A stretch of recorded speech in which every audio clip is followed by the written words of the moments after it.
Anyway, let's go ahead and talk about this game. We're on Ohana, which it's not a good all-in map. So Era. Oh, hey, you know what? Let's come on. Let's be fair. Era was going for an all-in. A two-base all-in though. Yeah, and then you know I actually kind of made this joke one time where, you know, Protoss found a way to all-in off one base, and then they found a way to all-in off two bases, and now we're seeing Protoss find a way to all-in off three bases. Yes. Where they go pre-hive timing. Andre, how long will it take for Protoss to figure out 4 base all-in? Until they realize 4 plus 4 plus 4 plus 4 equals 16 gateways. Yeah, I don't know. I actually said that. I said, wait for the 3 base 12 gate all-in with pure zealots. Yeah. That would be so sick, yeah, dude. there's an 8 gate zealot build in PvZ actually to completely overwhelm your opponent before roaches come out. But man, imagine if you go 3 Nexus and 12 gates and just have like 12 zealots warping at a time. Yeah, and upgrade. You know how there's that one upgrade which is at the time warp gate to actually help you out. Yeah. Do you know what the upgrade is going to be? Charge. You get still one gas, but everything goes into charge. The 12 gate charge timing. That's actually going to happen. Someone's going to try to go like charge Archon 12 gate with +2 or something like that, and doing an insane timing. That'd be kind of ridiculous. And to be fair, I mean every race has their own X base all in. And you know what? Noni actually said it best one time. At one point in the game, you have to really choose to all in unless you want to play a starvation mode or really just wait for them to leave. And I guess at this point, Era just chooses to play off of 2 base. And that's what he's going to do again. He has a pile on the low ground. He's going to go for Nexus first. And Sortof is trying to get his expansion, but getting denies. It's pretty decent. So Era playing again pretty standard.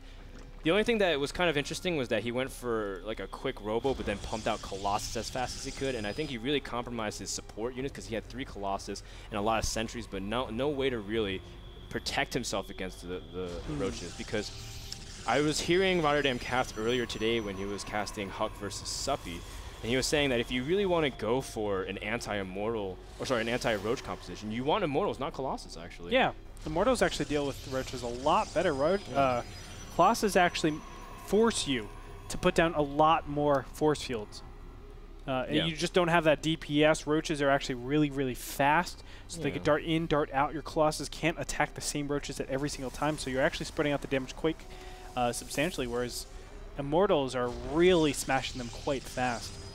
Of course, 50 damage. You're smashing anything with armored fast. But here, Sortof is going to go into a very quick 3 base.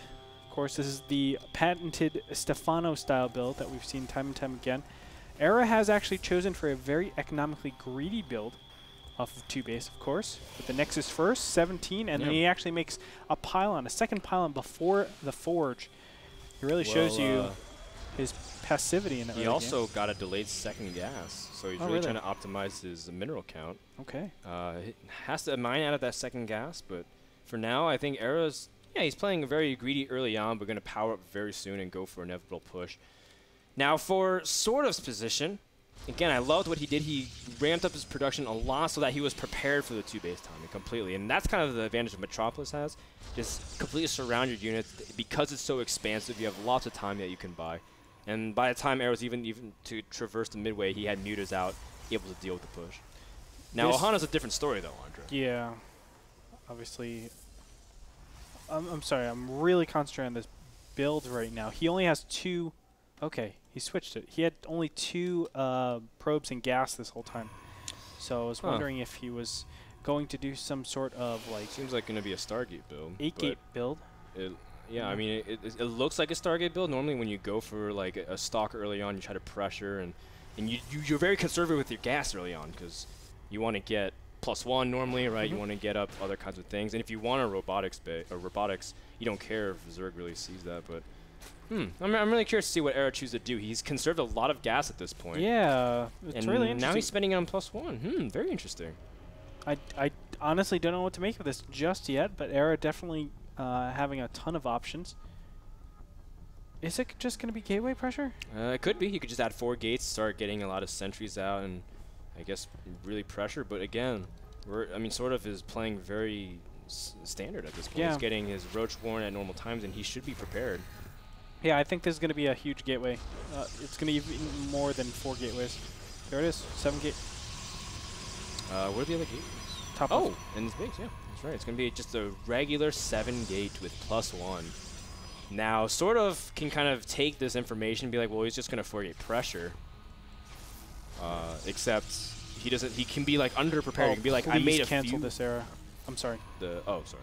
No. I'm talking about the fact that some Zergs expect a 4-gate, but it's really a 7-gate kind of pressure. But do you think this Robo is just purely a fake? That would have been the coolest thing ever. I would have loved him to actually cancel that robotics facility, but the Overlord actually squeezed in a second time around just to, validate that it is a robotics facility opening. But obviously, it looks like 4-gate Robo, which is the most standard defensive build that you can do, but in fact, it would be a 7-gate. Still, having the Robo up isn't bad whatsoever. Whoa. Isn't bad whatsoever. I mean, you have the observers to actually scout out to see if, like, Burrow is going to be used. Of course, Roaches can just burrow micro, and Zerg can basically never lose a single unit like that. Yeah, and it's going to be really tough if that was the case, but you can see that Era is moving out and immediately Sortof is making 10 Roaches, really going to get up a huge production cycle, and I think Sortof just exactly knows what his opponent's up to. No indication of anything. Not attacking. If he's going for defensive, he'd be attacking the rocks. If he would see any kind of, if he was trying to go for any immediate pressure, he would already be placing pylons very aggressively around the third. That's why you guys are zerging patrolling the left. And so Sortof's got a lot of signs telling him, and those Stalkers and Sentries is another strong indication, as right now Sortof is starting Glior Reconstitution. And he's going to also take out these rocks, which actually will prove to be very key in the upcoming battles. You know what? I actually love Era's positioning. A lot of these Zergs nowadays are just defending this left-hand side, and the Protoss are actually only entering from over there. But this right-hand side, I think, is a lot more powerful if you're going to try and do these death blows. And here it is. The force field actually misses the ramp, so the Roaches can actually get down from there. There it is. He segments off a little bit, but is it going to be enough? There's still a ton of units on this lower ground. Yeah, I mean, he did trap a lot of the Roaches up there, but they're still adding in some DPS here and there. Sort of now pulling his drones, realizing that there is no War Prism. He thought originally that's what was going to happen. And now the Queen drops as well, and Era all of a sudden getting a great position, but Sortof has so many Roaches in production, and +1, and Glior Reconstitution will finish in just a second. And Era has a couple of force fields left, but he's not necessarily in position to get it. Oh, he lands it just in the nick of time. Wow, the one bursted down, and one of the force fields completely popped and just managed to get it just in time, but at the same time, Sortof has so many units left still, and is he able to really force it out? No, they get a surround, and that is bad news for our Protoss player. Yes, and look at this. Actually, some of the gateway units are clearing up, but still there's so much more. There's the continuation force field on that that ramp over there. But Era doing a fantastic job over here, and Sortof is in so much trouble. He's pulling drones yet again from the bottom left-hand corner, but you know what? I think Sortof's okay. Sortof really? Should be okay. Yeah, I think he's okay because the sentries can't keep force fielding. Yes, and he's able to continue pressure, and the Roaches are coming from all different angles. I told you, man, destroying that rocks was so clutch for Sortof to be able to get a good position, and now he's forcing the units back. Even look at this. Sortof is now trying to take his expansion aggressively as there are no more force fields, and +1 does do a lot of damage boosting for Sortof, and Era is now starting to You're right. To fall behind the supply. Yeah, this is really good. Era lost that very critical that reinforcement line. Yeah. He needs to keep these alive. That way he can actually build on a Stalker count. It's so unfortunate. Now he has to realize, hey, my opponent really doesn't have the capabilities of pumping out too much, but the fact of the matter is that macro hatch, that is what's saving him so much. And look at this, the Stalker count is dying. The Stalker count dying is the best indication to know that you're stopping this inevitable gateway push. Yeah. And now that Sortof is pretty much starting to stabilize around his natural, yes, he still has to worry about these pushes, but Era doesn't have a huge count of Stalkers to the point where he can jam a ramp. And Sortof trying to pull his drones again, but he's getting a good flank on from both angles, and now Era, the remainder of his units are all completely sandwiched by the two Zerg forces, and with that, Era's last units are gone. All he has remaining are purely probes. He's remaking sentries and immortals back at home, but Sortof is in such a commanding lead, it is outrageous. Now don't forget though, Sortof is only on 2 bases. That does hurt, and you will see that him dropping off, I'm sure, pretty soon. Remember, these minerals are actually very, very dry over here. And when that happens, I mean, you're on 2 base yet again, even though you retake this hatchery. So it is a very tough position. And look at that, Era is able to actually rebound off of this, get his Immortal up, and a good sentry count, and hold this ramp.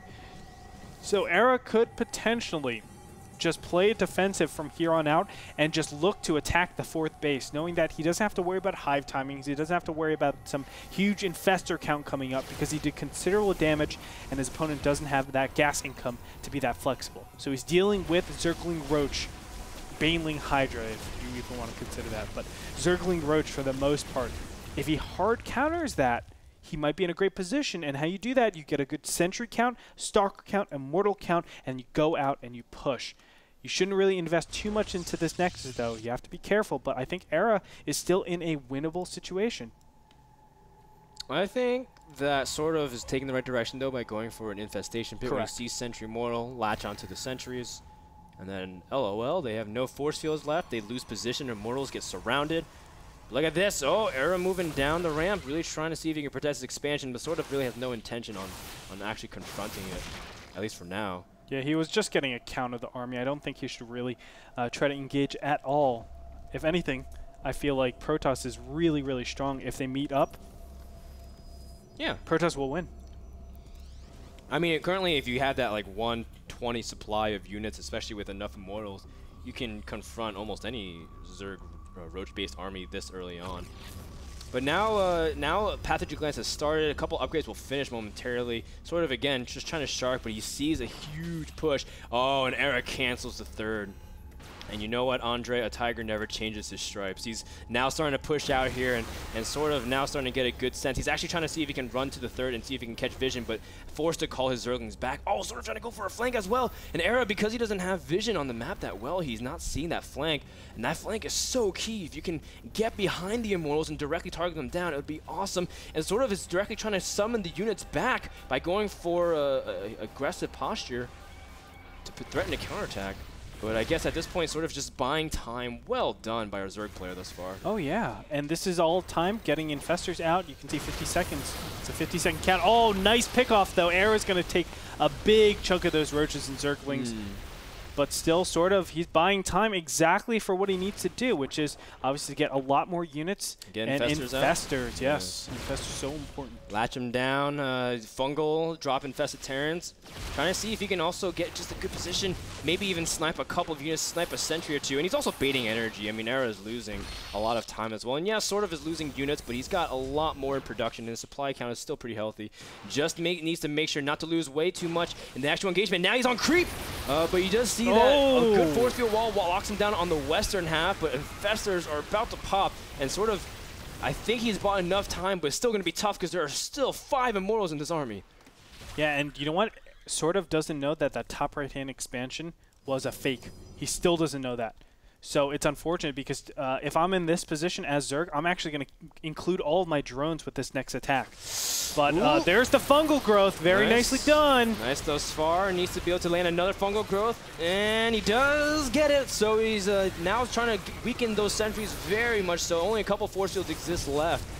And where's Sortof's army? It's all jammed behind the mineral line. A massive orbit from the Warp Prism. And we're about to find out whether or not Sortof's being able to lock it in. But a huge fungal growth on 3 of the sentries. Remaining of them die. No more force fields. And now Sortof now trying to protect his ramp as well. The Zerglings and drones flanking from the western half. And of course the Zelts are keeping the drones away. But the Zerglings from the right side are working on the Immortals. And they're not focusing on the Roaches. And Sortof also bringing drones from the 4th base as well to flank everything. All of Zerg's defenses has been committed. And at this point, Era has nothing but Zealots left, and the Warp Prism picks up the 2 Zealots, but the supply counts completely favor Sortof. A phenomenal defense from our Zerg player.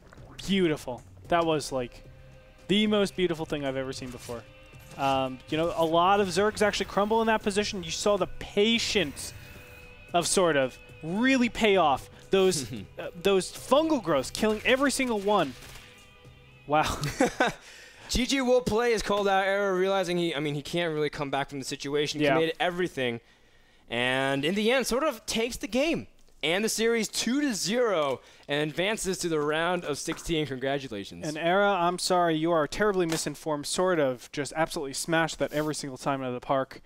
completely amazing. Let's actually take a look back at what just happened. I mean, look at those fungal growths, Frodan. Yeah. You were saying it the whole time. You were going crazy about it, and you should have been, because those fungal growths. Those sentries. Oh, oh my God. And that's what the fungal growths are for. You take down those sentries, and then all of a sudden your Zerglings, your well, the minimal roaches, but your roaches, your drones, they're empowered. Yeah. One thing, if he pops out Infested Terrans, that would have helped a lot, but doesn't matter. Win's a win, as Rotterdam would always say. And look, the Moors are focusing the Zerglings on the right-hand side, and a couple of them finally start focusing, but it's a little bit too late. And there's just so much flank, and I just love that sort of understands, you know, pull the drones. A lot of times Zergs pull the drones a little bit too late. They're just like, well, okay, I lost everything, now send the drones to attack. He just says, I'm just going to completely flank and surround the units and make sure they can't ever take a position, because, again, what does Protoss want in that fight? A spot where Immortals can attack freely, where their Zealots are tanking all the damage, and the Stalkers are adding DPS on the side to really soften up for those killing blows. In the end, Sortof is able to take the game in the series, and now he's one of the last 16 players, and I still think, you know, him along with people like Sleep and Vines are the ones that are really favorites to win this qualifier. Absolutely. And sort of playing really well in things like DreamHack and IEM, and now playing well in the NSL qualifiers. I'd be happy. I'd be delighted to see Sortof in NSL Season 4. I would too.